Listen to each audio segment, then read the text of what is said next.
Miyerkules ngayong araw na pag-isipan kong maglakad kasi tagal ko nandito sa bahay na hindi nakakapaglakad at nasanay na lagi na mayroong sasakyan pag lumabas. Kaya ngayong araw, naggala ako walking, ika nga. At ito, maganda kasi ang panahon, hindi siya mainit sa umaga kaya naman ay ginanahan ako maglakad. Marami kayong makikita pag umaga kasi ayan, malapit nang mag-harvest na naman ng mga palay. Ayan, ang gaganda ng tubo ng mga palay.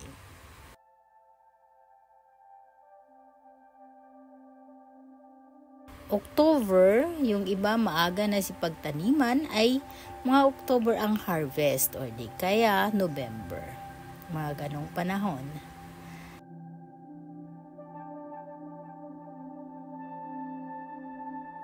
Napadaan ako sa Costco kasi naglalakad ako.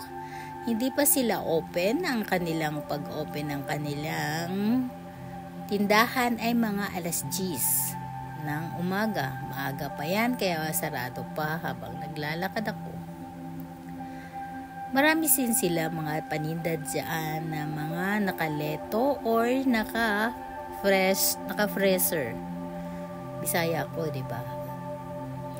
At ayan nga, habang naglalakad ako ay napakaganda ng aking pakiramdam kasi grabe na ang aking mga pawis dyan. At alam nyo, sa tagal na hindi ako lagi naglalakad ay nasasanay na ako sa sasakyan na lagi kahit madali. Kahit malapit lang ang pupuntahan ko ay talagang nakasakay na sa kotse, tamad na maglakad. Kaya hanggang dyan pa lang ako ay hinihingal na. Lumalabas na ang aking dila o laway aiste. Charot. Talagang mahina na ang aking pangangatawan pagdating sa paglalakad kasi hindi na nasanay.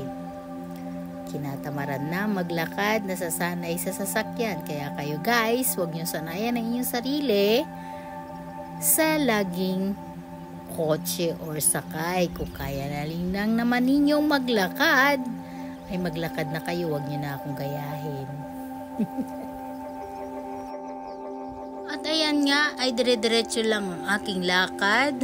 Habang naglalakad ako ay nagmumuni-muni. Wala ka namang magawa kundi magmuni-muni habang naglalakad.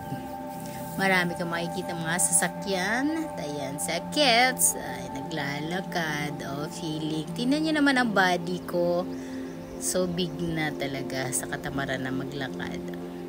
At dyan ako sa part na yan ng Bridgestone. Bridgestone na pagawaan ng mga tire ng sasakyan. Yan ang parking nila.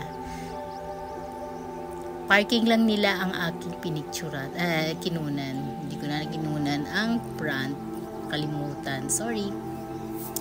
At yan nga, may 7-Eleven at AU. Marami kang makikita pag naglalakad ka. At dyan nga, habang naglalakad ako ay sa sobrang busy ng mga tao pag umaga, lahat ng mga sasakyan ay makikita mo na busy talaga sa sobrang dami sasakyan na makikita.